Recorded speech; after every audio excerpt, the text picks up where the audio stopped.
जैसे आपने देखा था पिछली क्लास में हमने गुड्स लॉस बाय फायर की एंट्रीज करी थी, बैंकिंग ट्रांजेक्शन्स की एंट्री करी थी, काफी सारी नई चीजें सीखी थी। और आज हम लोग ना जो जिन्हें कहते हैं ना मिसलिनियस एंट्रीज, उसको सीखेंगे। And you will see variety of entries जो हम डिस्कस करने जा रहे हैं आपके सामने आज। तो I think the document is visible to all of you. दिख रहा है आपको ये? Yes sir. Question 8 question 9 banking transaction कर चुके थे, मिसलिनियस एंट्रीज है। और सबसे लास्ट में एक छोटा सा क्वेश्चन है, छोटा सा क्वेश्चन, उसको भी लेके चलेंगे। तो चलिए,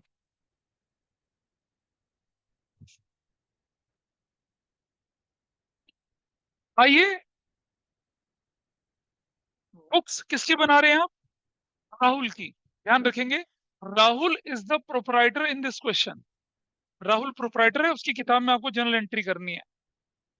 तो छोटी छोटी अलग अलग तरह की जर्नल एंट्रीज हैं। रूल ऑफ डेबिट और क्रेडिट क्या ध्यान रखना है आपने? रूल ऑफ डेबिट क्रेडिट का ये ध्यान रखना है आपने, दोबारा से बोल रहा हूँ, कि अगर आपके पास एसेट्स है और आपके पास एक्सपेंसेस हैं, ये क्या कहता है, इंक्रीज अगर हो जाए, इंक्रीज, तो आपको क्या करना है? डेबिट करना है। और क्या हो जाए अगर डिक्रीज हो जाए, तो क्या करना है आपको? क्रेडिट करना है। इसी तरह से रेवेन्यू और क्या बोले हम लोग, कैपिटल और क्या बोले, लायबिलिटीज, इसका रूल क्या होता है? अगर इंक्रीज हो जाए तो क्या करना है? इंक्रीज हो जाए तो क्या करना है आपने? उसको क्रेडिट करना है। और अगर डिक्रीज हो जाए तो क्या करना है? उसको डेबिट करना है। ये ध्यान रखना है, इसी रूल को लगा के चलेंगे। मिसलेनियस एंट्री में कुछ हम लोग नई तूफानी या कोई हवा हवाई चीजें नहीं सीख रहे होते, ये सब सीखते हैं। Let us start that with the first entry. Date क्या दे रखी है? कोई कोई डेट गिवन है? नहीं गिवन है या नहीं? नहीं है। पहली entry, it says sale of old newspaper. पुराने रद्दी अखबार आपने बेच डाले। जब पुराने अखबार रद्दी बेचेंगे तो आपके लिए कोई ना कोई तो इनकम होगी और पैसा बढ़ेगा आपका। So what will happen? What will happen? Your cash will increase. Your cash will increase, तो डेबिट करेंगे। और उसके साथ साथ क्या होने वाला है आपका? अरे बेटा, अकाउंटिंग क्वेश्चन से बाहर आ जाओ। सुनो, कैपिटल सिर्फ आप टच करेंगे जब इंटरेस्ट ऑन कैपिटल हो या प्रॉफिट की कैलकुलेशन हो। ये अकाउंटिंग इक्वेशन नहीं है, ठीक है जी। सेल, हाँ, नहीं बाबा, अकाउंटिंग इक्वेशन नहीं है ये, जनरल एंट्रीज हैं। आपकी पहली एंट्री बनेगी क्या? कैश अकाउंट डेबिट टू, ध्यान से सुनना, सन्ड्री इनकम और मिसलेनियस इनकम अकाउंट। कितने रुपए का था बताइए? What was the amount? 200। और यू विल राइट 200 और क्या लिखेंगे? Sale of old newspaper. कबाड़ी वाले को बेच दिया। पुराना रद्दी अखबार बेचते नहीं है, महीने के महीने, 2-3 महीने में जब ढेर हो जाता है बड़ा, बेच देते हैं उसको। इस तरह की एंट्री बनी है। So what we have to write here, sale of old newspaper जो होगा उसे बोलेंगे हम लोग क्या? Cash account debit to account, sundry income account या मिसलेनियस इनकम अकाउंट, ऐसा करके बोलेंगे इसको। ये चला गया आपका मामला। I hope this is clear with everybody now. Online में बेटा कुछ जवाब दो, ऑनलाइन में पता चल रहा है, पता चल रहा है, नहीं यस तो नहीं। Sir, yes sir. Yes, sir. Next transaction is what? 500 on entertainment of customers. मतलब कस्टमर के लिए आपने क्या कर दिया? लूडो सांप सीढ़ी खरीद ली। मतलब कस्टमर का एंटरटेनमेंट कर दिया। 500 भी हो सकता है, 5,000 भी हो सकता है, 1 लाख रुपए भी हो सकता है। ठीक है, तो क्या बोलेंगे आप लोग? एंटरटेनमेंट एक्सपेंस बोलेंगे उसको। हाँ, एडवर्टीजमेंट नहीं बोलते बेटा। आप अपने कर्मचारियों को बेच थोड़े रहे हो, ले भैया मेरा मैनेजर है, सस्ते का माल रास्ते में, ऐसा नहीं कर रहे आप। सो नंबर 2, ध्यान से सुनना। या तो आप क्या कर सकते हैं, इसको लिख सकते हैं क्या? Entertainment, entertainment expense account debit कर सकते हैं, या क्या कर सकते हैं? सन्ड्री एक्सपेंसेस अकाउंट डेबिट कर सकते हैं, या क्या कर सकते हैं? मिसलेनियस एक्सपेंसेस अकाउंट डेबिट, कुछ भी कर सकते हैं। ठीक है, क्या कहता है आपका स्कूल का टीचर, क्या कहते हैं वो, उनके हिसाब से चल लीजिएगा। तीनों ऑप्शन मेरे हिसाब से, तीनों ऑप्शन मैं एक्सेप्ट कर लूंगा। If somebody says entertainment expense, I'll accept it. Somebody says sundry expenses, we'll accept this. Miscellaneous expense debit, तीनों नहीं करने हैं, कुछ भी एक करना आपने। ठीक है, और क्या बनेगा आपके पास? What account? Cash account. कितना रुपए का अमाउंट था बताइए? ₹500 और ₹500। क्या बोलेंगे? एंटरटेनमेंट एक्सपेंसेस किस पे खर्च किया आपने ये? फॉर एम्प्लॉयज ना? फॉर कस्टमर्स, हाँ कस्टमर्स के लिए। कस्टमर के ऊपर खर्चा कर दिया आपने ऐसा करके। आपके ऑफिस में आए, पॉपकॉर्न खिला दिया उनको, कोल्ड ड्रिंक पिला दिया उनको, या फिर मतलब कुछ भी, मतलब ठीक है, हाइपोथेटिकल रीजंस हैं ये, ऐसा करके आपने एंट्री कर दी। Got it? तो चलो बच्चे, उधर से, ठीक है भाई, अच्छा। और रूल वही है, एक्सपेंसेस हमेशा क्या होते हैं? डेबिट हो जाते हैं, इंक्रीज होते हैं। कैश नाम की एसेट्स क्या हो गई? डिक्रीज हो गई। आप उसे क्या कर रहे हैं? क्रेडिट कर रहे हैं। क्या नहीं देख पा रहे हो बेटा यहाँ पर? दिक्कत हो रही है देखने में? कहाँ है फिर वो? हाँ जी। अब आप देखिएगा, आपके पास क्या आ गया? आपने ओल्ड फर्नीचर बेचा और आपको पैसा मिल गया, ठीक है, तो आप क्या लिखेंगे? If you got money, number 3 entry में क्या बनेगा आपका? Cash account debit. Cash account debit करेंगे। To sundry. टू सन्ड्री नहीं, यहाँ सुंदरी नहीं लगेगा, एसेट्स है। क्या लिखेंगे? टू ओल्ड फर्नीचर, या to furniture account. To furniture account कितना रुपए से? 5,000 से और 5,000 से। What narration you will write? Sold old furniture. कैसे एंट्री करेंगे? हाँ, वही तो है ये। कैश बढ़ गया और फर्नीचर चला गया।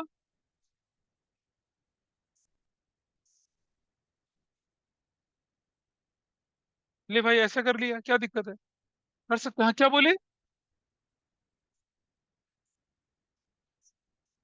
हाँ, इसीलिए हुआ। बस वंडरफुल, पकड़ लिया क्वेश्चन। बेटा सर, इस स्टेज पे आपको सोचने में तकलीफ हो रही है तो गड़बड़ है कुछ, है ना? रिवीजन नहीं है ढंग से, नहीं है। अब तो छुट्टियां खत्म हुई, बहुत दिन हो चुके हैं, और वो हैंगओवर उतर गया, वो जिस कंट्री आप गए थे। पढ़ना पड़ेगा। बार बार आप लोगों से बोल रहा हूँ कि यहाँ पर आइए, बैठ के पढ़ाई करिए, कोई डाउट हो मेरे से पूछिए, लेकिन नहीं। ये कुछ बच्चे आके करते हैं पढ़ाई, अपना रिवाइज कर रहे हैं अच्छे से। नेक्स्ट ट्रांजेक्शन बोलिए, व्हाट इज देयर? हाँ, रिसीव्ड। क्या लिखा है ध्यान से? हाँ, ये क्या होता है? वीपीपी क्या होता है? क्या होता होगा? गूगल में सर्च करना, वीपीपी। देखिए मैं बताता हूँ आपको। नहीं नहीं, मैं मना करूँ, मत सर्च करिए।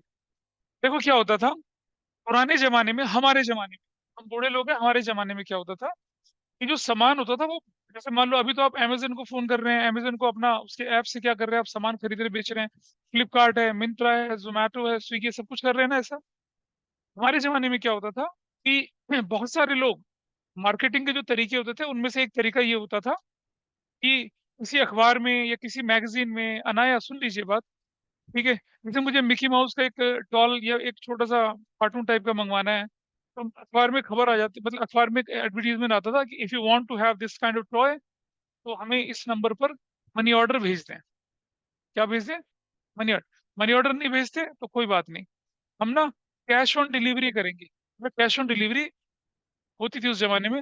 हम क्या करते थे, अपना ऑर्डर, अपना एड्रेस वेड्रेस लिख के उनको अपना, और मैंने, मुझे ऐसे मतलब जैसे मिकी माउस के 3 खिलौने चाहिए थे मुझे, एक खिलौना मान लो 20 रुपए का था, 60 रुपीज का, तो मैं वो पोस्ट कार्ड में डाल के उसको भेज देता था, बाई पोस्ट उसके पास पहुंच जाता था। फिर वो क्या करते थे, पोस्ट डेवलप करते थे, पोस्ट एक लिफाफा, एक पैकेट बनाते थे पोस्ट, उसके ऊपर मेरा एड्रेस चिपका देते थे, और बाई पोस्ट वो मुझे डिलीवर करते थे। पोस्टमैन आता था मेरे पास, उससे एक हाथ में सामान होता था, ठीक है जी। वो हमसे कहता था कि सराहना आप ही हैं? हमने कहा मैं ही हूं। कह रहा आपने कुछ ऑर्डर मंगाया? हमने कहा मंगवाया। उसने कहा कितने रुपए का? कह रहा 60 रुपीज का। कह रहा लाओ 60 रुपया। मुझे 60 रुपए देता था, मैं उसे 60 रुपीज देता था, और वो ऑर्डर उसके हाथ में पोस्टमैन पकड़ा देता था। तो बेटा समझिएगा, ये जो टर्म है इसको बोलते थे क्या? Value payable post. क्या बोलते थे इसे? Value payable post. मतलब अगर आपने वैल्यू पे कर दी, तभी वो जो पोस्ट है, तभी वो जो सामान है वो आपको मिलेगा, अदरवाइज वो सामान आपको नहीं मिलेगा। हाँ, उस समय कैश ऑन डिलीवरी शब्द कहाँ से यार का? मैं 83 की 84 की बात कर रहा हूँ, 90 तक ऐसा होता था।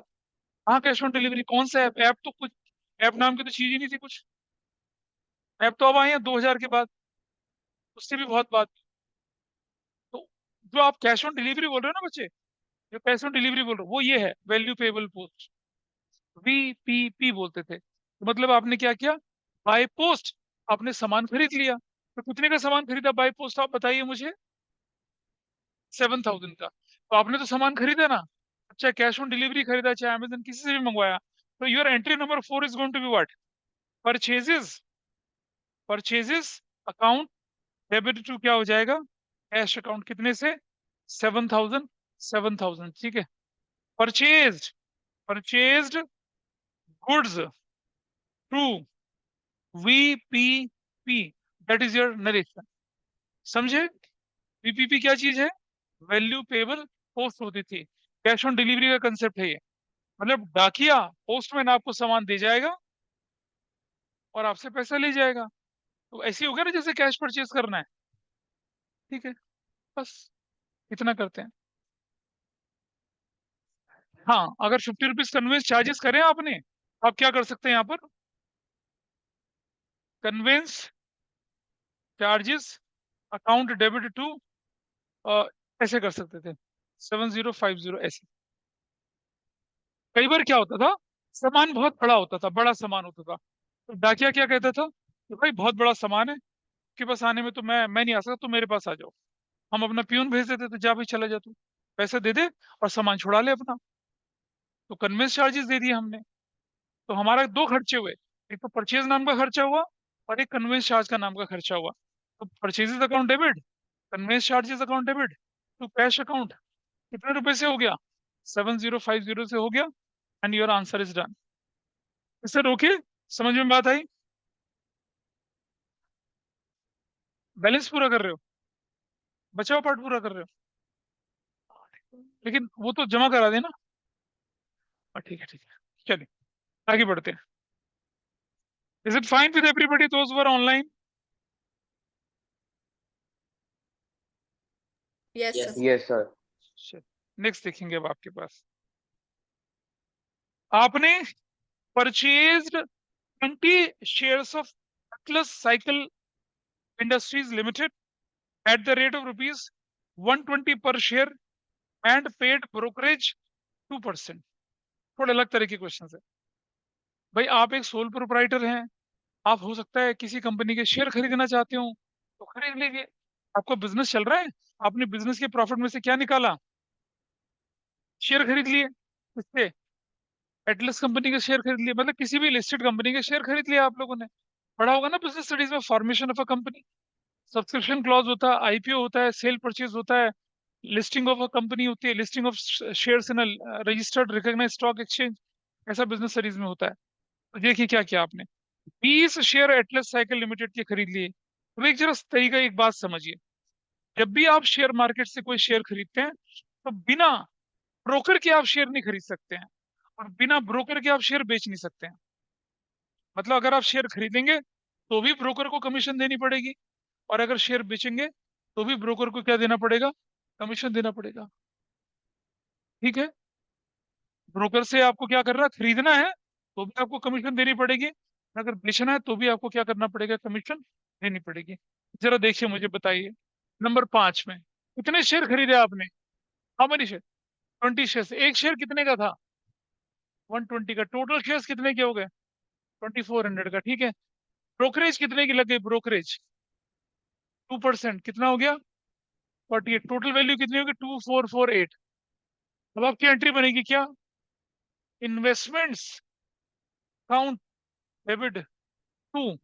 और ये जो शेयर खरीदने की ट्रांजेक्शन होती है ना, वो चेक से होती है या ऑनलाइन ट्रांसफर होती है आज की डेट में।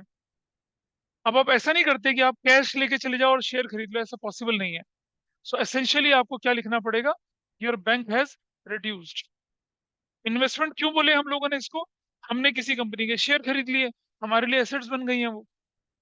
तो हम लिखेंगे investment account debit, investment account debit कर लेंगे। ठीक है जी, और क्या लिखेंगे आप यहाँ पर, बैंक, बैंक्स अकाउंट कर लेंगे। कितने रुपए का, 2448, 2448। क्या लिखेंगे, purchased shares of Atlas, Atlas India corporation है या लिमिटेड है, ऐसे कर दे, ऐसे हाँ, बेटा एक्विजिशन कॉस्ट है आपकी, एसेट्स है, वो तो उसकी कीमत में जुड़ जाती है। अगर परचेज करते समय ब्रोकरेज देते तो ब्रोकरेज अलग से लिखते। भाई investment is your capital expenditure, capital expenditure में जो खर्चा लगेगा वो कीमत में जुड़ जाता है। ठीक है, बेसिक अकाउंटिंग टर्म का कंसेप्ट है ये। एसेट्स खरीदते समय जो भी आपके एक्सपेंसेस इनकर होते हैं वो उसकी कीमत में जुड़ जाते हैं। लेकिन जब आप गुड्स खरीदते हैं तो वो एक्सपेंसेस कहाँ चले जाते हैं? ठीक, वो एक्सपेंसेस कहाँ चले जाते हैं? चलो ऐसा कर लिया, this is number 5। This is fine with you. क्या बताया था मैंने? आर्या, ये क्या बोला था मैंने अभी? कि जब हम गुड्स खरीदते हैं तो जो भी एक्सपेंस इंक्लूड करते हैं गुड्स में जुड़ जाते हैं, और जब हम एसेट्स खरीदते हैं तो उसे अलग दिखाते हैं। नहीं, मैंने इसका उल्टा बोला है, पर आपका ध्यान नहीं था। हम जब एसेट्स खरीदते हैं उसे कहा जाता है कैपिटल एक्सपेंडिचर। उस पर एसेट्स को एक्वायर करने में जो भी आपका खर्चा होता है वो एसेट्स की कीमत में जुड़ जाता है, जैसे यहाँ जुड़ गया। लेकिन अगर मैं परचेज कर रहा होता ऑर्डिनरी गुड्स तो मैं क्या लिखता? परचेज डेबिट, ब्रोकरेज डेबिट, और टू कैश या बैंक लिखता। एसेट्स खरीदेंगे उसकी कीमत में जुड़ जाएगा अलग से। याद है हमने बोला था क्या कि बिल्डिंग इज कंस्ट्रक्टेड, उसमें ईंट लग गई, लोहा लगा, लकड़ी लग गया, एंट्री क्या बनती थी? लोहा लकड़ी डेबिट थोड़ी कर रहे थे, क्या एंट्री कर रहे थे? बिल्डिंग डेबिट कर रहे थे। ये बात हम लोग डिस्कस कर रहे हैं आपके साथ। Is it fine? चलो आगे चलते हैं।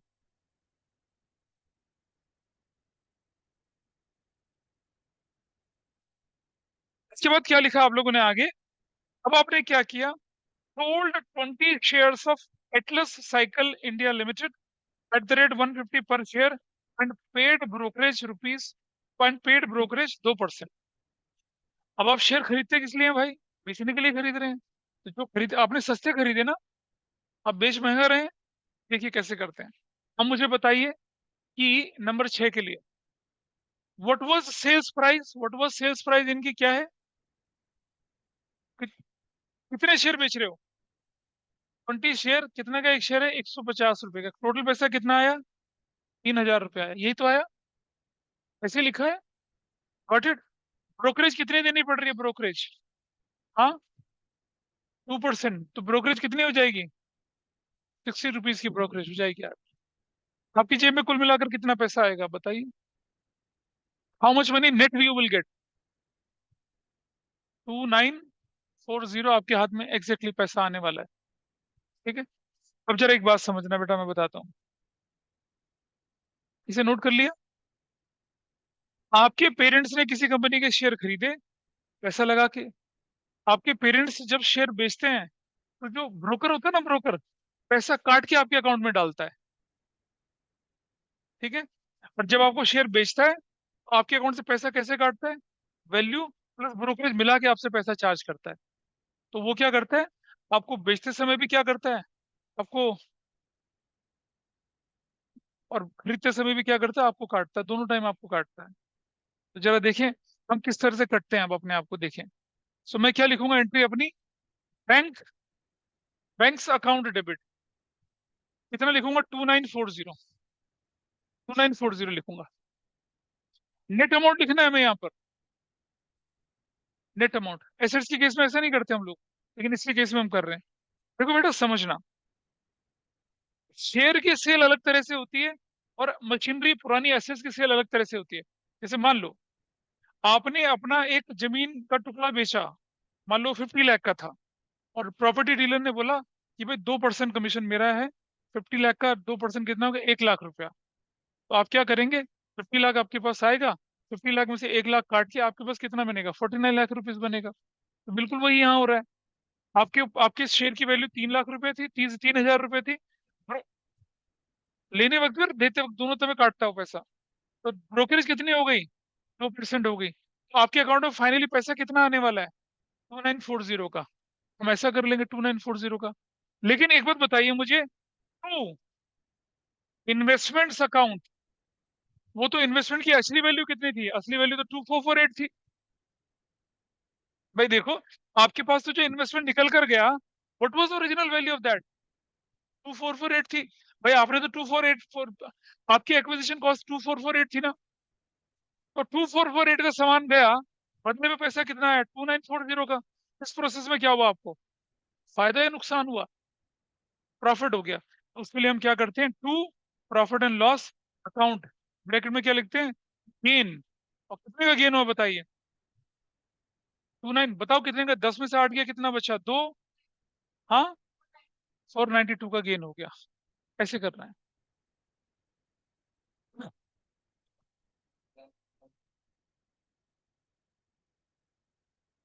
डेबिट, उसके नीचे लिखा है मैंने इन्वेस्टमेंट्स अकाउंट। वो देखो इन्वेस्टमेंट, आप शेयर अकाउंट डेबिट और शेयर अकाउंट क्रेडिट नहीं लिखेंगे, आप लिखेंगे इन्वेस्टमेंट। तो मिसलेनियस एंट्री मतलब अलग अलग तरह की एंट्रियां हैं जिनका कोई पैटर्न नहीं होता। इस तरह का क्वेश्चन, तो जब इस तरह का क्वेश्चन आएगा तो क्या हो जाएगा, एग्जाम में गड़बड़ होने के चांस ज्यादा है, लेकिन क्योंकि आपने एक बार कर लिया, आपकी गड़बड़ नहीं होगी। ठीक है जी। So what I write here, shares of Atlas India limited were sold. ठीक है, लेकिन एक आम बच्चा क्या करता है, बैंक में डेबिट करता है 3000, फिर ब्रोकरेज को डेबिट कर देता है, फिर सब गड़बड़ हो जाएगा।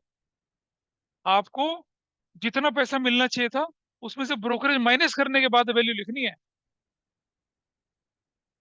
रियल अकाउंटिंग में क्या होता है, आपको ब्रोकर आपके शेयर बेचता है, अपना कमीशन काटने के बाद तब आपके अकाउंट में पैसा आता है। आपका जो डीमैट अकाउंट होता है ना, उसमें पैसा इसी तरह से आता है, कटने के बाद पैसा आता है। ब्रोकर पहले ही काट लेते हैं पैसा, अगर वो बाद में काटने लग जाए तो फिर उनके तो रेट कितने बढ़ जाएंगे, इसलिए पहले ही काटते हैं। हाँ, प्लस इसलिए क्या, क्योंकि it is costing you more, वो आपकी कॉस्ट है, आपको ज्यादा देखो, आप तो दोनों तरफ से आपको मुड़ा जा रहा है ना, ऊपर आपसे वसूली करी जा रही है और जब आप बेच रहे हो तब भी आपसे काटा जा रहा है। इसलिए तो शेयर ब्रोकर इतने फाइनेंशियली इन्फ्लुएंशियल होते हैं, पावरफुल होते हैं, कि पूरी इकोनॉमी का बैंड बजाते हैं, पूरी इकोनॉमी हिला देते हैं। एक शेयर भी बिकेगा तो भी कमीशन बिकेगा, एक शेयर खरीदा जाएगा तो भी कमीशन है, तो उनको तो डबल बेनिफिट है, बेचोगे तो मिलेगा, खरीदोगे तो मिलेगा। आप शायद समझ, एक शेयर ब्रोकर का जो आपको लाइसेंस है उसे लेने में 2 करोड़ से लेकर 50 करोड़ 100 करोड़ रुपए तक खर्च होता है आदमी का। मतलब आज अगर मैं बोलूं कि बॉम्बे स्टॉक एक्सचेंज का आपको ब्रोकर लाइसेंस चाहिए, पहले तो मिलेगा ही नहीं, मिलेगा भी तो बहुत बहुत ज्यादा कीमत में मिलेगा। मतलब 100 करोड़ 200 करोड़ जो मैं बोल रहा हूँ, न्यूयॉर्क स्टॉक एक्सचेंज की बात कर रहा हूँ मैं, इंडिया की बात नहीं कर रहा। तो कमाते हैं कितना ज्यादा ये। ठीक है, और इनके बिना आप उसको बेच ही नहीं सकते हो, असेंशियल है आपको करना। ठीक है, नहीं बेटा, अरे वही काफी होते हैं। मतलब चाहे लिमिटेड हो, चाहे मार्केट में 5 ब्रोकर हो, तो आपके शेयर उन्हीं पांचों के थ्रू खरीदे बेचे जाएंगे, आपके पास कोई चॉइस ही नहीं है। आप बिना ब्रोकर के कोई डीलिंग शेयर मार्केट में कर ही नहीं सकते हो, it is practically impossible, as per law it is not possible. सरकार ने लाइसेंस दिया उनको। ठीक है, नंबर 7। नहीं बेटा सुनो, वो ना मीडिएटर्स हैं, वो मीडिएटर्स हैं। जरोधा जिसके थ्रू कर रहा है ना, या तो उन्होंने लाइसेंस ले लिया होगा अपना, और उसके बाद अब वो ब्रोकर की मर्जी है, वो तुमसे 1 पैसा ले 2 पैसा ले फ्री में दे, it is the choice of broker. ऐसा कर रहे हैं, फिर वो दूसरे तरह से खेलते हैं। वो उस पर भी एक केस स्टडी है, लेकिन मैं अभी बता नहीं सकता आपको। What is business plan of जरूदा, वो अलग चीज है। भाई बिकते हैं, मैं बोल रहा हूँ अथाह पैसा उनका है, और क्या है। नेक्स्ट चलिए जरा। एक घोड़ा खरीद लिया आपने, एक घोड़ा घोड़ा खरीद लिया। हाँ हाँ, क्वेश्चन होते हैं वैसे। Bought a horse for deliveries, delivering goods to customer, 50,000 रुपए का घोड़ा खरीद लिया आप लोगों ने। ठीक है, तो घोड़ा खरीदा कितने का, 50,000 का। तो कुछ अभी देखिए जरा। हाँ ठीक है, चलो भाई, अगर हम घोड़ा खरीदेंगे तो क्या एंट्री बनाएंगे, घोड़ा अकाउंट डेबिट टू क्या कर देंगे, कैश अकाउंट। ठीक है जी, क्या एंट्री बनाएंगे, एंट्री नंबर क्या है, हम्म विधि क्या एंट्री है, 7। क्या लिखेंगे, घोड़ा account debit to cash account, कितने से, 50,000 से।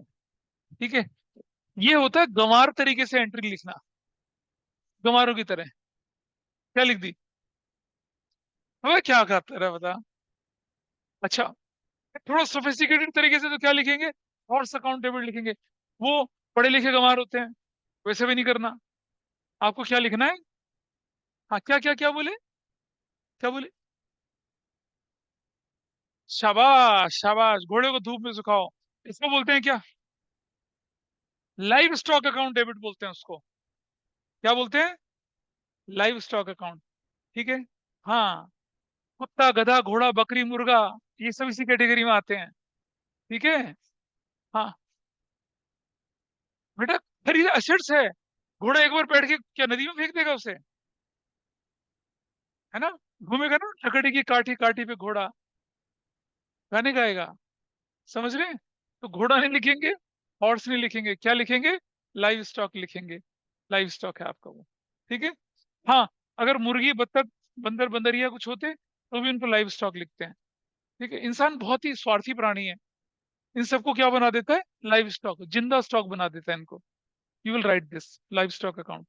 हॉर्स भी लिख सकते हैं कुछ लोग, but I suggest live stock is more appropriate term. ठीक है। देखो, अगर आपका क्या है, अगर आपको घोड़े का स्टेबल है, घोड़े की रियरिंग ब्रीडिंग करते हैं आप, तो उसे लाइव स्टॉक बोल दीजिए। अदरवाइज आप क्या कर सकते थे, इसको लाइव स्टॉक लिख लीजिए, या फिर क्या बोल दीजिए, हॉर्स अकाउंट डेबिट भी आप कर सकते हैं। That will not be a problem.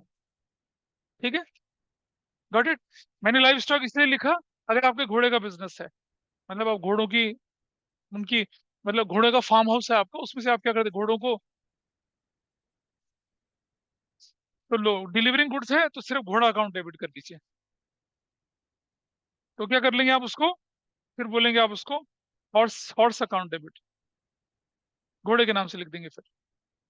लेकिन अगर आपका घोड़ा किस काम के लिए खरीद रहे हैं आप, बेचने के पर्पज से खरीद रहे हैं, तब आप क्या बोलेंगे उसे? लाइव स्टॉक बोलेंगे। This is fine with everybody. ठीक है जी। तो क्या लिखेंगे? परचेज घोड़ा, नहीं लिखेंगे परचेज हॉर्स, परचेज हॉर्स। चलो, ठीक है जी, this is done. Online is it fine with everybody? Anand, Moksha Yes, sir. और बाकी लोग जो हैं? Yes, sir. Yes, sir. ठीक है जी। पता क्या होता है, जैसे मैंने खूब सारी एंट्रियां करा दी आपने, फिर आप जाके स्कूल में कंपैरिजन करने लग जाते हैं कि हमारे स्कूल में तो नहीं करा रहे, तो नहीं करा रहे कोई बात नहीं, मैं तो करा रहा हूँ ना। शिकायत ही मत बनिए। Don't be a part of problem, be a part of solution. बस ठीक है, नहीं करा तो आपने सीख लिया, अपने साथियों को सिखा लीजिए। नहीं सिखा रहे तो अपने आप रखिए अपने पास। आगे बढ़ते हैं। Received advance ₹10,000 from Ravi against an order of goods for ₹25,000। Ravi आपके पास आके कहता है, भाई साहब मुझे आपसे 25,000 का सामान चाहिए। मैंने कहा ले जा भाई। कब ले जाएगा? कह रहा है 4 दिन बाद चाहिए मुझे। कि हमने कहा भी सामान 4 दिन बाद मिलेगा। तो हम, उसने कहा ठीक है मेरा ऑर्डर ले लो। मैंने कहा ऑर्डर ऐसे नहीं दिया जाता, ऑर्डर के साथ पैसा भी लगता है। अरे ले लो। उसने, हमने उसे 10,000 रुपये ले लिया। तो भाई अब मैं एंट्री क्या करूंगा? नंबर 60, कैश अकाउंट डेबिट करूंगा 10,000 से, है ना? सेल्स लिखूंगा क्या? ना, आई कांट राइट सेल्स। जब तक गुड्स डिलीवरी नहीं हुई, है ना, जब तक गुड्स बिकी नहीं, ट्रांसफर नहीं, तब तक तो सेल्स शब्द यूज आएगा नहीं। हमें तो सिर्फ एडवांस मिला है। तो क्या लिखेंगे? टू एडवांस फ्रॉम, किससे मिला है पैसा ये? हाँ, Ravi, to advance from Ravi's account, कितना? 10,000। और ये हमारे लिए लाइबिलिटी है। किसी से पैसा एडवांस मिल जाना और सामान डिलीवर ना करना, इज लाइबिलिटी। तो क्या लिखेंगे भाई हम लोग? क्या? Received order, received advance from, from Ravi, Ravi से क्या आपको क्या मिला? एडवांस मिल गया। This is their entry. जो एंट्री बिल्कुल अलग और यूनिक तरीके है, उस पर इंपॉर्टेंट लगाइए। आपके स्कूल में ऐसी एंट्री आने के खूब सारे चांसेस बनते हैं। This is done.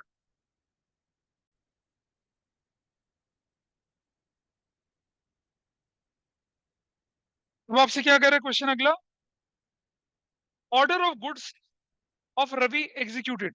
ओ भाई, अब बताओ क्या एंट्री, कौन कराएगा एंट्री? बताइए कौन बता रहा है? रवि ने हमें ऑर्डर दिया था 25,000 की चीजों का, 10,000 वो हमें एडवांस देके चला गया। और अब हमने क्या कर दिया?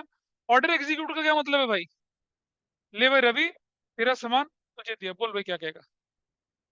ये हाँ, क्या लिखेंगे बोलो? हाँ, अच्छा, advance from Ravi's count debit 10,000 से, और तू क्या कर दिया? टू सेल्स अकाउंट 10,000 से, यही करोगे ना एंट्री? ठीक है जी, बाकी लोग बताइए, ठीक है ये क्या गलत है?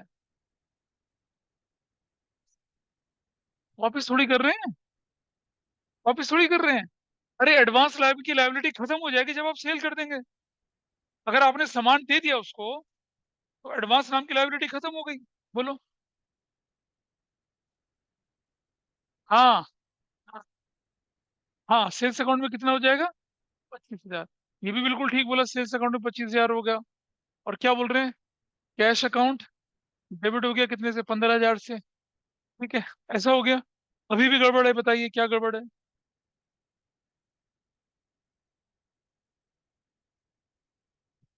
सेल्स डेबिट होगी, सेल्स क्रेडिट कर तो रखिए।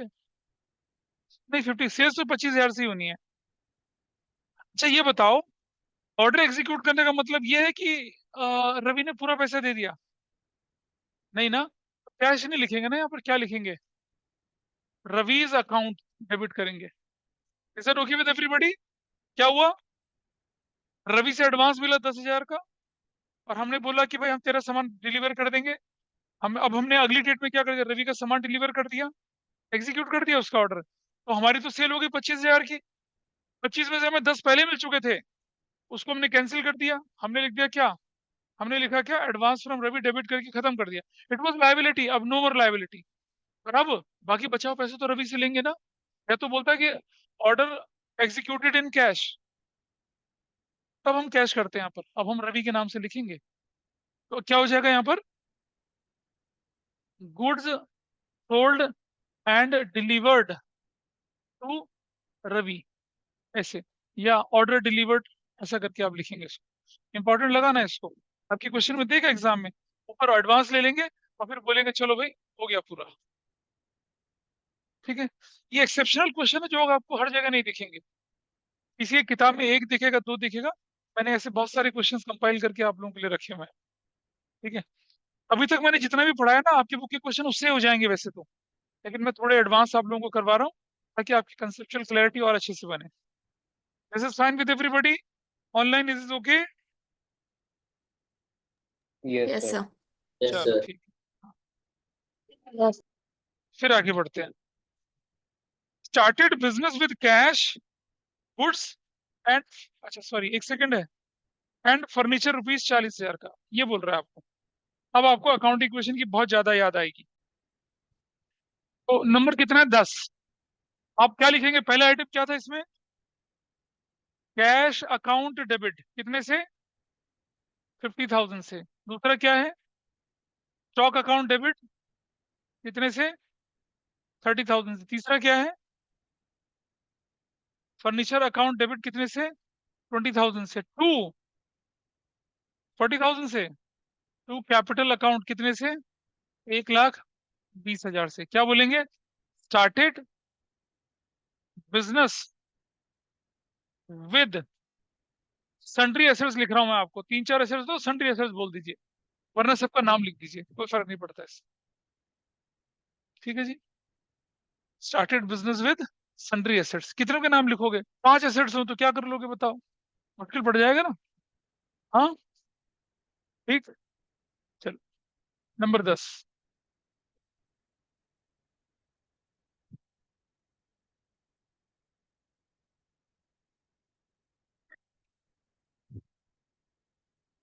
आगे चले फटाफट से, अगली ट्रांजेक्शन क्या है?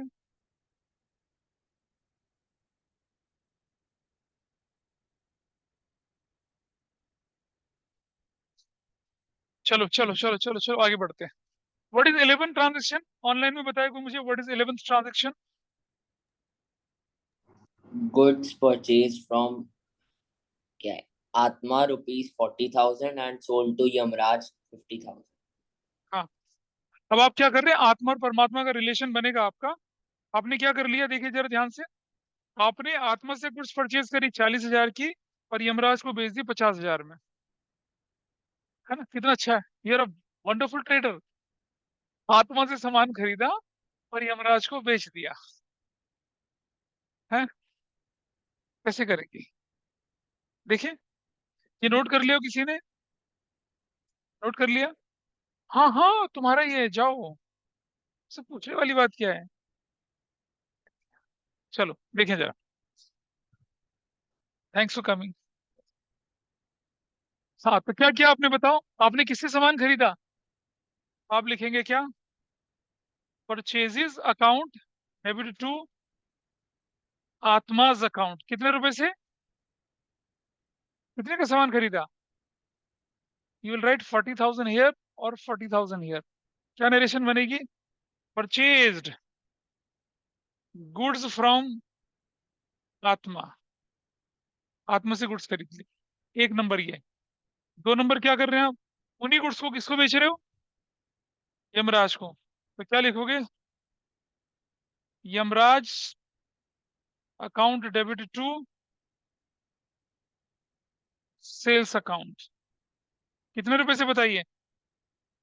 50,000 से और 50,000 से। और क्या बोलेंगे? Sold goods to Yamraj. Simple सी दो एंट्री हैं, लेकिन लोग फंस जाते हैं इसमें। उधर खरीदा, इधर बेच दिया। अब आप बोलोगे कि सर, हाँ प्रॉफिट। तो बेटा समझिए, अगर आप एसेट्स खरीद रहे बेच रहे हैं, प्रॉफिट प्रॉफिट लॉस के टिकट दिखेगा। और खरीदते बेचते समय प्रॉफिट कुछ नहीं दिखना। अकाउंटिंग इक्वेशन की याद आ रही होगी ना? कुछ बच्चे क्या करते हैं पता है?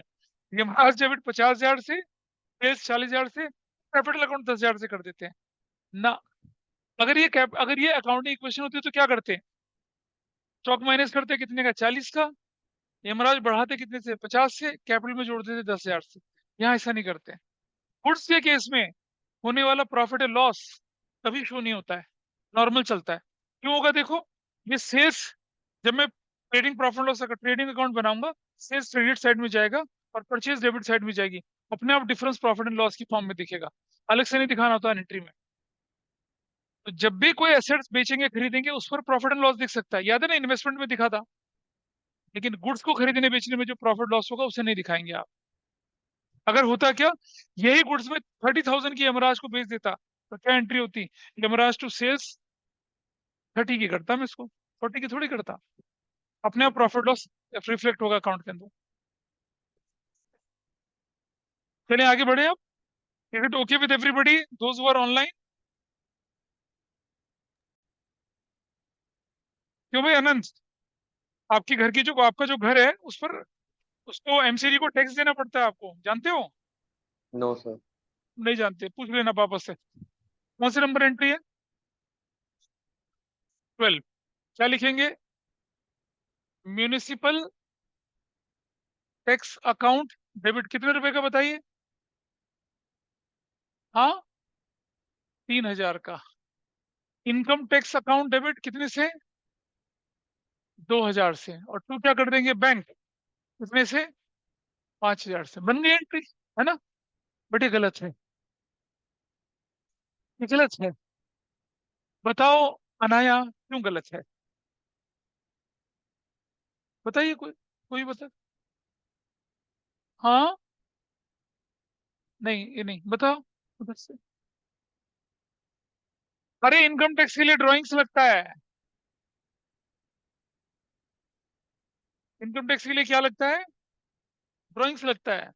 Income tax sole proprietorship business, उसका मालिक भरता है। Income tax, paid income tax अगर आएगा तो ड्राइंग्स लिखेंगे। बाकी कोई भी टैक्स आएगा, उसे क्या बोलेंगे आप? टैक्स के नाम से रखेंगे। तो क्या लिखेंगे? Paid municipal tax and income tax. इसलिए ऐसा हुआ ये। आप अगर इनकम टैक्स भरते हैं तो मालिक की इनकम टैक्स भर रहे हैं, ठीक है? इसलिए इनकम टैक्स अगर शब्द आएगा तो क्या बोलेंगे उसको? ड्राइंग्स बोलेंगे।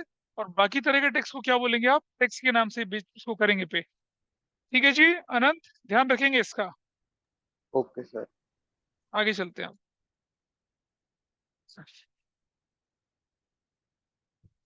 Interest due on loan of ₹2 lakh eight the rate 12% for 6 month.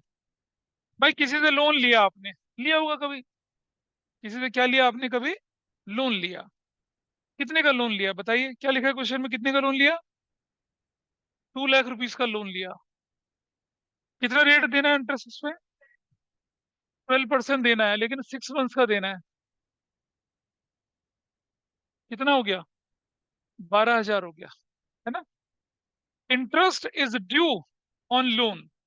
Due हो चुका है, अभी पे नहीं करा है आपने। ड्यू हो गया और पे नहीं करा, मतलब आइए देखते हैं number 13। As per accrual principle, interest on loan account debit कितने से करेंगे हम लोग? 12,000 से करेंगे। अब जरा बात समझना, इसे लिखना बाद में, पहले समझना। अगर लोन का अमाउंट गिवन है, अगर लोन का अमाउंट गिवन है या नहीं, ये बताइए।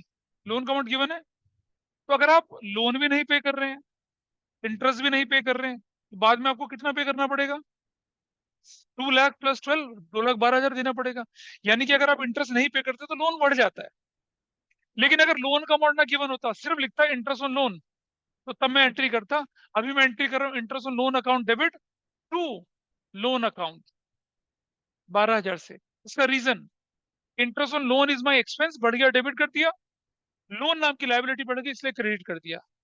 अगर लोन का अमाउंट गिवन ना होता, तब मैं एंट्री करता interest on loan account debit to outstanding interest on loan account, तब मैं ऐसी करता। तो ध्यान रखना, लोन का अमाउंट गिवन होगा तो लोन को बढ़ाएंगे, लोन नहीं होगा तो आउटस्टैंडिंग लोन को आप क्या, इंटरेस्ट ऑन लोन को आप क्या करेंगे? क्रेडिट करेंगे। क्लियर है? तो क्या लिखेंगे यहाँ narration?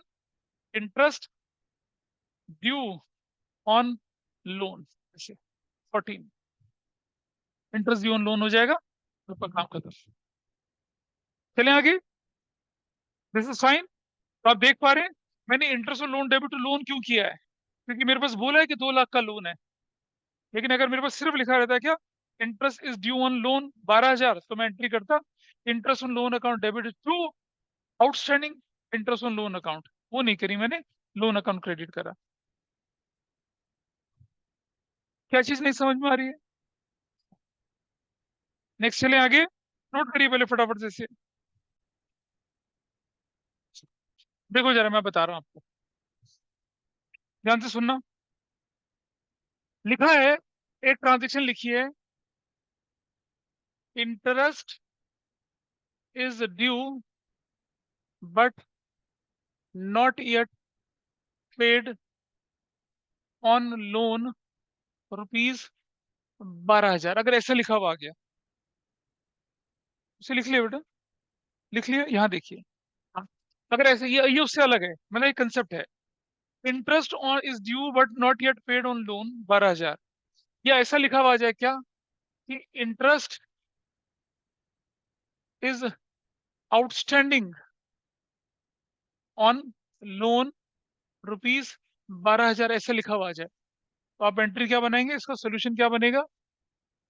Interest on loan account debit 12,000 से, और to outstanding interest on loan account 12,000 से। और क्या लिखेंगे? Interest is outstanding, outstanding on loan, ऐसे ऐसा लिखेंगे। When the loan amount is not given, सिर्फ इंटरेस्ट ऑन लोन की बात कर रहा है। एक केस ये हुआ, दूसरा केस क्या हुआ? कहता है लोन इज रुपीज 2 लाख, ठीक है जी, and interest at the rate 6% per annum is outstanding. या बोलेंगे क्या, यट नॉट पेड, ऐसा लिखा हुआ आगे। अब लोन आपके पास ऑलरेडी दे रखा है और इंटरेस्ट ऑन लोन आउटस्टैंडिंग है। 2 लाख का 6% कितना होता है? 12,000। एंट्री बनेगी क्या, interest on loan account debit कितने से बनेगी? 12,000 से, टू लोन अकाउंट कितने से? 12,000 से। नरेशन वही बनेगी, interest is outstanding on loan, खत्म हो गया। सेम ट्रांजेक्शन, लेकिन उसका इम्प्लीकेशन बदल गया। अगर इंटरेस्ट का अमाउंट था, सिर्फ लोन नहीं था, मुझे क्या पता लोन कितने का, मैंने लिख दिया interest on loan to outstanding interest on loan, this is my expense, बढ़ गया, दिस इज माय लायबिलिटी भी बढ़ गई। लेकिन अगर लोन अमाउंट गिवन है तो क्या करूंगा? Interest on loan account debit to loan account, ये एक्सपेंस बढ़ गया और ये लायबिलिटी बढ़ गई। हमारा क्वेश्चन क्या था? हमारे क्वेश्चन में हमें लोन का अमाउंट गिवन था, इसीलिए हमने क्या कर दिया। अच्छा, बहुत सारे टीचर इसे दोनों को एक्सेप्ट कर लेते हैं तो कोई फर्क नहीं पड़ता। अगर आप एग्जाम में ये भी लिखाओगे, इसकी जगह पे इसी जगह पे ये भी लिखाओगे तो भी चलेगा। Conceptually it is not wrong, conceptually it is not wrong. I hope this is fine. Okay, sir. Thank you. अच्छा, चलो ठीक है, आगे बढ़ते हैं। See the next transaction now. बढ़िया ट्रांजेक्शन है ना। अब है, अभी तो कितनी ट्रांजेक्शन है, ओह 32। अभी तो 16 पे भी नहीं पहुंचे। अच्छा, अब आप बताइए, outstanding salary of last year paid in this year, 5,000 रुपए की। पिछले साल की सैलरी आउटस्टैंडिंग थी, हम नहीं पे कर पाए, इस साल पे कर दिया। बोलो क्या एंट्री करेंगे अधिराज। हाँ, outstanding salary account debit to cash account, easy. कितने रुपए का? 5,000। 5,000 नरेशन क्या बनेगी? पेड आउटस्टैंडिंग सैलरी, ऐसे करके बन गया। 14 एंट्री हो गई आपकी, सिंपल है। आउटस्टैंडिंग सैलरी लाइबिलिटी थी ना, लाइबिलिटी पे कर दी। लाइबिलिटी पे कर दी तो लाइबिलिटी कम, डेबिट हो गया। और कैश नाम की एसेट्स कम होगी तो क्या हो गया? क्रेडिट। एक लाइबिलिटी कम हुई और एक एसेट्स कम हुई, इस तरह से चल रहे हैं। ठीक है, चलो चलो आगे देखते हैं। What next now. आपने क्या कर दिया कि 2,000 paid in cash on import of machinery. आपने मशीनरी इंपोर्ट करी और उस पर क्या कर दिया? 2,000 रुपये पे कर दिया। तो बोल भाई क्या एंट्री बनेगी आदित्य। मशीनरी अकाउंट हाय काहे इंपोर्ट नहीं लिखोगे? क्या लिखोगे? हाँ, तो मशीन को लाने में जो खर्चा होगा मशीन की कीमत में जुड़ेगा ना वो तो उस रूल से हम क्या बनाएंगे? Machinery account debit to cash account. कितने रुपए का? Paid, paid on, paid for import of machinery. कितना पे कर रहे हो? 2,000 और 2,000। ठीक, ऐसा करके चलो आगे चलते हैं थोड़ा सा, इसे नोट करिए फटाफट से। नेक्स्ट क्या बोले आपसे?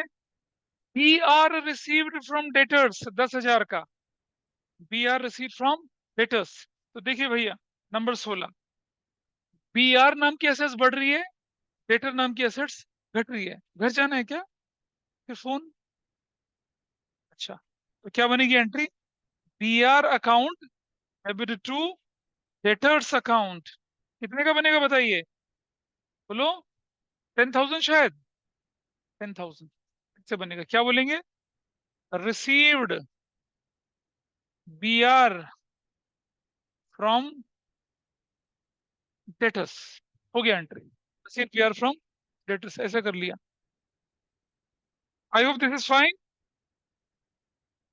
चलो नेक्स्ट एंट्री बोलिए क्या है?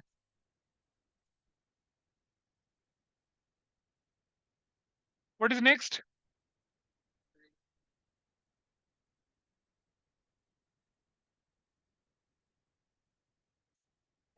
हाँ, नेक्स्ट ट्रांजेक्शन में बोला बीपी इशू टू क्रेडिटर्स। तो उसमें क्या बनने वाला? बड़ा सिंपल सा है। क्रेडिटर खत्म हो जाएंगे तो क्रेडिटर्स अकाउंट डेबिट, और बीपी नाम की लाइबिलिटी बढ़ जाएगी तो बीपी। कितने रुपए से बताइए? 3,000 और 3,000 से क्या लिख देंगे? बीपी इशूड क्रेडिटर्स, ये क्रेडिटर्स। ठीक है, क्रेडिटर नाम की लाइबिलिटी कम हो गई, क्रेडिटर नाम की लाइबिलिटी कम हो गई, और बीपी नाम की लाइबिलिटी बढ़ गई। तो क्या हो जाएगी एंट्री? क्रेडिटर डेबिट हो जाएगा और बीपी क्या हो जाएगा? क्रेडिट।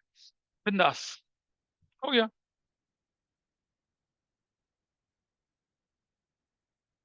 This is fine. चलो और चलें थोड़ा सा आगे।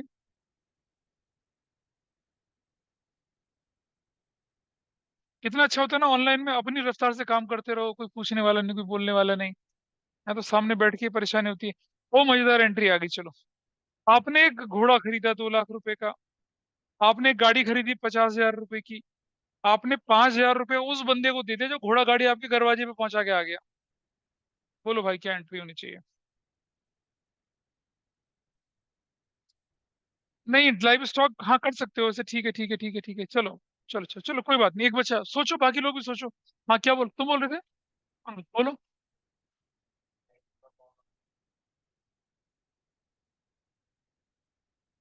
अच्छा,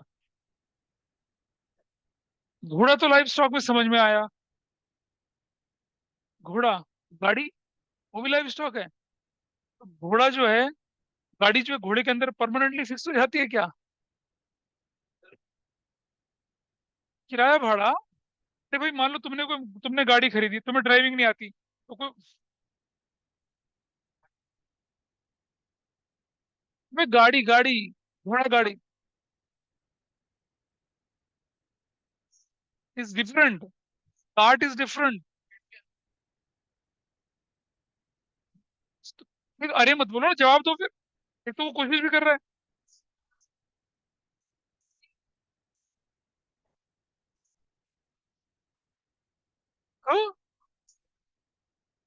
हाँ हाँ हाँ हाँ हाँ हाँ हाँ हाँ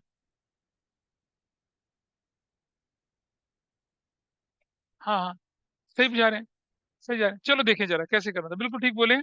नंबर 18, लाइव स्टॉक डेबिट कर लो या हॉर्स डेबिट कर लो, कोई दिक्कत नहीं है। अकाउंट डेबिट, कितने रुपए से खरीदा आपने घोड़ा? वैसे ओरिजिनली घोड़ा कितने में खरीदा था? 2 लाख रुपए का। चलो मैं ऐसे करता हूँ, ठीक है, अभी लिखना मत इससे। कार्ट अकाउंट डेबिट कितने की थी? 50? नहीं नहीं, 50,000 की। घोड़े की कीमत 2 लाख रुपए, गाड़ी की कीमत कितनी है? 50,000, ठीक है। और इनको लाने में जो खर्चा हुआ, और ये दोनों कैपिटल एक्सपेंडिचर है, तो किसमें जोड़ा जाए उससे? घोड़ा तो आ सकता था, लेकिन कार्ट को तो लाना ही पड़ता। वैसे मेरी चॉइस है, मैं चाहूँ तो इसमें जोड़ दूं चाहे इसमें जोड़ दूं। आई फील कार्ट जो है नॉन लिविंग आइटम है, और एक हमारे लिए क्या इक्विपमेंट टाइप की चीज है, तो मैंने क्या कर दिया, इसमें जोड़ दिया उसको। कितना? 55,000 यहाँ जोड़ दिया, ठीक है। घोड़ा अकाउंट डेबिट कर दिया, कार्ट अकाउंट डेबिट कर दिया, और उसको 2 लाख ही रहने दिया, इसको 55,000 रहने दिया, ठीक है जी। देखो मुझे, अच्छा मुझे एक बात बताओ, घोड़े को वर्केबल बनाने के लिए कुछ करना पड़ता? मालिश वालिश वालिश कुछ नहीं करना पड़ता ना। घोड़ा तो क्या है, चालू पोजीशन में, चालू पोजीशन में आएगा। लेकिन गाड़ी जो है उसको लाने में आपको खर्चा करना पड़ा। हाँ, बिल्कुल ठीक है। ठीक है जी, तो इसकी कीमत में जोड़ दिया, उसने भी ठीक कहा, बिल्कुल ठीक है। तुमने घोड़े में जोड़ दिया, मैंने कार्ट में जोड़ दिया। और पैसा कितना खर्च किया? तो cash account, how much you spend? 2,50,000। हाँ, परचेज्ड हॉर्स एंड कार्ट, घोड़ा और गाड़ी खरीद ली। चलो जी, अब हमने घोड़ा गाड़ी खरीद ली, और दुर्भाग्य से क्या हुआ, एक बार हम हिल स्टेशन में सवारी कर रहे थे घोड़ा गाड़ी में, घोड़े को चक्कर आ गया, और वो खड्डे में गिर गया, मतलब एक्सीडेंट हो गया। घोड़ा मर गया, और गाड़ी टूट फूट के तबाह हो गई। अभी आएगी वो एंट्री, पहले से आई देखें। देखिए next, in an accident cart was destroyed, horse मृत्यु को प्राप्त हुआ, ठीक है जी। और carcass was sold for rupees 12,000। जानते कार्कस किसे कहते हैं? घोड़े का मृत शरीर जो होता है, हाँ, वो लेदर वाले लोग ले जाते हैं उससे, और हमें 12,000 रुपये पकड़ा गए। गाड़ी का हमें कुछ नहीं मिला, गाड़ी तो डेड कॉस्ट हो गई हमारी। लेकिन घोड़ा, अरे मतलब क्या करें, रियलिटी यही है। जानवर मरने के बाद उसकी जो बॉडी को लोग ले जाते हैं, और उसको फिर उसकी उसकी खाल वाल निकाल कर उसको लेदर प्रोडक्ट बनाते हैं, उसका ऐसा चलता है। कहाँ, क्या लेके चलनी बेटा? उसी के साथ तो कंपेयर करेंगे अब। तो चलो कैसे करते हैं, देखिए। आइए, पहली एंट्री बनाएंगे कैश अकाउंट डेबिट। भाई कितना पैसा मिला आपको? किसको? 12,000 मिला कैश अकाउंट डेबिट 12,000 से। टू टू क्या लिखेंगे आप? लाइव स्टॉक या हॉर्स अकाउंट कितने का था वो? 2 लाख का था। ये तो खत्म ही हो गया आपका। अरे लाइव स्टॉक तो डेड हो गया ना। अच्छा, टू क्या लिखेंगे आप उसके बाद? कार्ट कार्ट अकाउंट कितने से थी कार्ट? अरे 55,000 की थी भाई तुम्हारी। ना ना ना ना, बिल्कुल तुम्हारी तो कीमत। क्या बात कर रहे हैं भाई साहब? सुनो, क्या सिखाया था? एक मशीन खरीदी, उसके ट्रांसपोर्टेशन में 5,000 लग गया, उसके इंस्टॉलेशन में 2,000 लग गया, उसको चालू करने के लिए मैकेनिक को खर्चा 3,000, सब जुड़ जाता है कीमत में। तो तुम्हारा लॉस तो पूरा हो गया ना। 55,000 इज योर एब्सोल्यूट लॉस। अच्छा एक बात बता, छोटा सा एग्जांपल। तुमने कार खरीदी, ठीक है? कार खरीदी, एक्स शोरूम प्राइस 15 लाख रुपया, ऑन रोड प्राइस 17 लाख रुपया, लग गया। On road price, road tax वगैरह, आरटीओ के चार्जेस लग गए, 17 लाख की गाड़ी। और जैसे ही तुम गाड़ी निकले, एक्सप्रेस वे में तुमने क्या कर दी? गाड़ी खड्डे में गिरा दी, खुद तो कूद गई गाड़ी, बिल्कुल जल जुला के अंगारा बन गई। 17 लाख का लॉस माना जाएगा? ये ये एक्स शोरूम प्राइस लॉस माना जाएगा? बता जरा मुझे। Ex showroom price 15, on road price 17, तो गाड़ी का लॉस कितने का माना जाएगा बताओ जरा? 17 का माना जाएगा ना। Got it? भाई ये जो उसकी कीमत में जुड़ गई, this is your acquisition cost. Historical cost principle पढ़ा था आप लोगों ने? एक्विजिशन कॉस्ट 55 की। अब मुझे बताइए, profit and loss account debit कितने का? बताओ कितने का लॉस हो गया? बोला था गुड्स के केस में प्रॉफिट लॉस नहीं लिखते हैं, एसेट्स के केस में लिखते हैं। कितने का लॉस हो गया? 255 में से 12 माइनस कर दो, व्हाट इज द लॉस? 243 का आपको हो गया लॉस। क्या बोलेंगे? Horse and cart met an accident. बहुत है, इससे ज्यादा पूरी कहानी मत लिखिए। ध्यान रखना, ऐसे करना है, ये इंपॉर्टेंट ट्रांजेक्शन है। आपके स्कूल में करवाए करवाए, नहीं कराए तो एग्जाम में जरूर देते हैं। लॉजिक क्लियर है भाई इसका? अनंत और बाकी लोगों को, मुख्य को? Yes, sir. Yes, sir. आगे बढ़ते हैं। See the next question now. अब क्या कहते हैं क्वेश्चन से आगे? Received an order of goods from Sumit 10,000। अब मुझे बताइए, आपको सुमित से एक ऑर्डर मिल गया 10,000 के सामान का, तो बताइए एंट्री नंबर 20 क्या हो जाएगी? कौन बताएगा? इनाम इनाम इनाम इनाम, बोलो। टू कैश और टू क्या? Order from. ऑर्डर मिला यार, गुड्स थोड़ी है। बोली बोली क्या हुआ? बोलो क्या? हाँ, कोई बताएगा ऑनलाइन? ऑनलाइन में कोई बताएगा मुझे? जैसे स्टेपलर ईयर को दीदी अरे तुम्हारी एंट्री होगी, बाकी लोग बोलिए ना, ये बताइए। तुम्हारा हो गया हो गया हो गया हो गया हो गया हो गया हो गया, कोई और बताएगा? कोई और? हो गया हो गया हो गया हो गया। और कोई? ऑनलाइन में, ऑफलाइन में? हो गया। सुनो भाई लोगों, किसी को एंट्री नहीं होगी। No entry. क्यों? कोई कहता है ब्रो माल पहुंचाते 10,000 का, वो कोई अकाउंटिंग ट्रांजेक्शन है? उसने सिर्फ बोला ना माल पहुंचा दे, माल पहुंच गया, तब क्या हो गया? लाइबिलिटी क्रिएट हो गई। यहाँ भाई फिर देना पड़ेगा भाई को 10,000 रुपया, है ना? तो सिर्फ ऑर्डर मिलना not a valid transaction, because there is no transaction of money here. तो क्या लिखेंगे अगली ट्रांजेक्शन में? क्या नंबर है ट्रांजेक्शन नंबर 1? नो एंट्री, ऐसे कर देना। अच्छा, एक बच्चे ने क्या करा पता? टीपीएस वाले ने पिछले साल 20 नंबर ट्रांजेक्शन थी, सीनियर था बच्चा, और उसने नो ट्रांजेक्शन खाली छोड़ाया। कह रहे सर उसमें कुछ नहीं था, मैं खाली छोड़ाया। खाली छोड़ने का मतलब है नॉट अटेम्प्टेड, इसके नंबर नहीं मिलेंगे। आपको लिखना पड़ेगा नो एंट्री। क्यों है नो एंट्री? ऑर्डर मिलने की थोड़ी एंट्री होती है। अच्छा, ऑर्डर दे दिया 20,000 की गुड्स का, तो भी नो एंट्री। लेकिन अगर ऑर्डर मिलता उसके साथ कैश मिलता तो एंट्री होती। ऑर्डर देते और कैश देते तो एंट्री होती। फोन पे बोल देना ब्रो मॉल पहुंचा देना, वो नहीं मिलता, वो उसकी कोई एंट्री नहीं होती है। ठीक है, इज दैट ओके? चलिए फटाफट से करते हैं। कितने रह गए भाई अब हमारे? 12 क्वेश्चन और रह गए, माइंड ऑफ देम फास्ट। चल ठीक है। A check from Mahesh amounted 3,000 deposited into bank was returned as dishonored. Mahesh से एक चेक मिला था, बैंक में जमा करा दिया था, लेकिन अब क्या हो गया, वो डिसऑनर हो गया। क्या करेंगे? एंट्री करेंगे। हम किसको पकड़ेंगे? महेश को। तो हम लिखेंगे क्या, एंट्री नंबर 21, महेश का अकाउंट डेबिट। कितने रुपए का चेक है? 3,000 का। और हमारे बैंक से कितना पैसा कम हो जाएगा? बैंक अकाउंट कितने का, चेक कितने का है? 3,000 का। तो क्या बन जाएगा? Cheque of Mahesh is dishonoured. हो गया, चेक ऑफ महेश क्या हो गया आपका? डिसऑनर हो गया। कितना आसान क्वेश्चन था। ठीक है जी, गुड। चले आगे। नालायक बच्चों, ऑनलाइन वाले देखो क्या कह रहे हैं, सर और पढ़ाओ पूरा खत्म कराओ। ऑनलाइन वाले बच्चे ये बोल रहे हैं, मोक्षा स्वरूप है, भविष्य है, पीहू अनंत है। They are saying this.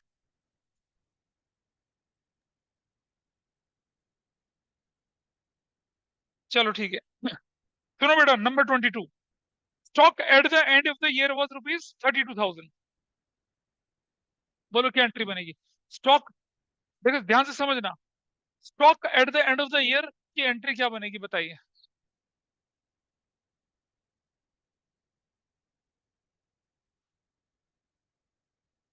अगर कभी ड्यूरिंग द ईयर लिखते हैं, अगर ड्यूरिंग द ईयर एंट्री बोलते हैं तब तो नो एंट्री बनती है, लेकिन साल के आखिर में एंट्री बनती है इसकी। During the year there will be no entry, लेकिन साल के आखिर में क्या एंट्री बनेगी आपकी? Entry number 22, closing stock account debit to trading account. क्या बनेगी? Trading account. कितने की अमाउंट बोलो?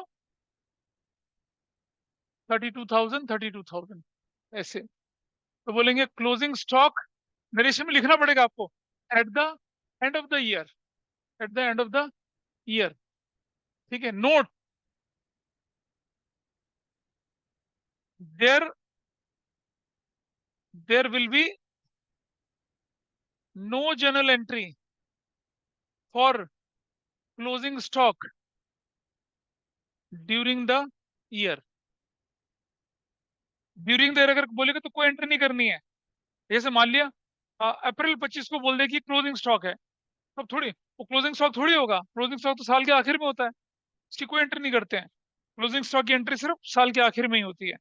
ऐसा करके हम करते हैं। मैंने बोला कि there will be no journal entry for closing stock during the year, क्योंकि during the year closing stock exist ही नहीं करेगा, है ना? क्यों होगा? मैं लिख देता हूँ, during the year as it does not,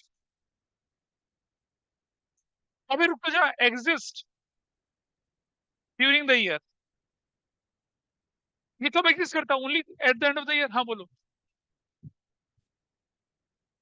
वो नहीं बेटा, मंथ वाला भी नहीं चलता है। आप फाइनल अकाउंट साल के आखिर में बनाते हैं, मंथ मंथ मंथ में भी नहीं चलेगा। बोल तो नो एंट्री लिख दो। अगर बोल दे 31 जनवरी को closing stock 50,000, no entry, carry forward होता है वो, कोई एंट्री नहीं होती उसकी। ठीक है जी। तो I love you all of you those are online. तो कर्टसी, चलो एक और एंट्री कर रहे हैं। क्या लिखा? अच्छा ठीक है। ये ऑनलाइन वालों, मैं तुम मतलब आई लव यू, तुम लोग कितने शानदार बच्चे हो, कितने शानदार लड़के हैं ये लोग। ठीक है, सो आई रियली लव यू, तुम्हारी फीलिंग को सैल्यूट है। ये ऑफलाइन वाले बच्चे पढ़ना नहीं चाहते हैं।